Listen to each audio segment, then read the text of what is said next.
Hi, my name is TJ Williams, and I'm going to be discussing the European Community with you. The European Community was formerly known as the EEC.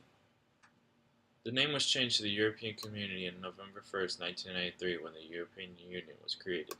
Its members include Luxembourg, Netherlands, West Germany, France, Italy, and Belgium.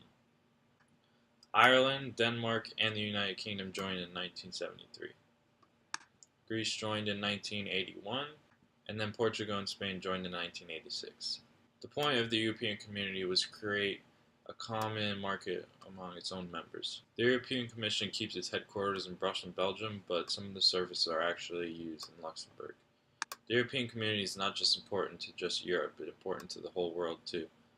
The Commission has representation in all of the EU member states and 139 delegates across the globe. Nevertheless, it's easy to say that the European Community is a big part of our world today. Thank you, TJ, for that important history lesson on the European Community. Next, we're going to talk about how this has affected Greece and why Greece should be removed from the European Community. Greece joined this community in order to try to believe that their trade barriers were going to come down and that the common currency was going to help them.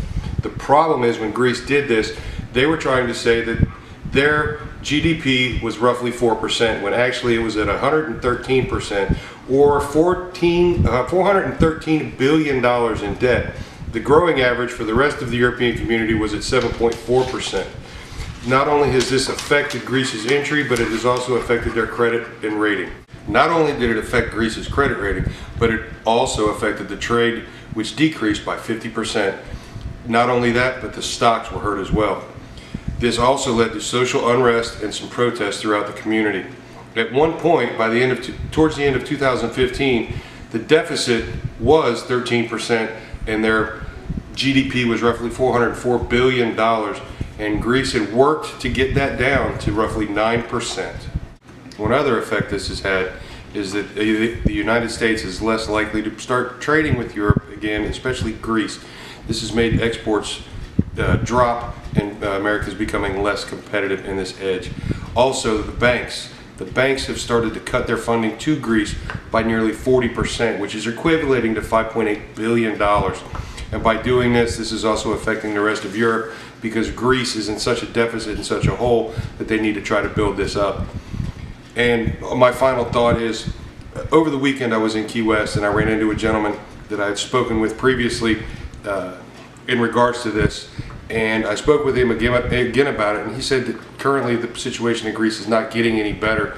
His family is still struggling. They're still trying to figure out ways to survive and buy their food and get their allotments, get their money from the banks. At one point, Greece had shut down all their banks and was not allowing anyone into the banks to receive their own money. This was very harmful to Greece, to the economy, to Europe as a whole. With the tourism in Greece, there are so many beautiful places to go. Yet, when Greece is trying to have this issue and wanting to start this argument, they basically are putting up a wall, and Europe is saying, okay, if you're going to do this, then we're not going to support you, we're not going to help you. And with talking to this gentleman, he said that his family is still very adamant about trying to get this resolved, but with funding being cut from the United States, funding being cut from the rest of Europe, and Greece is almost forced to go back to their old economy, and with the debt that they have in their GDP, they are not going to survive. And it's with that and with this research that we believe that Greece should be banned from the European Community.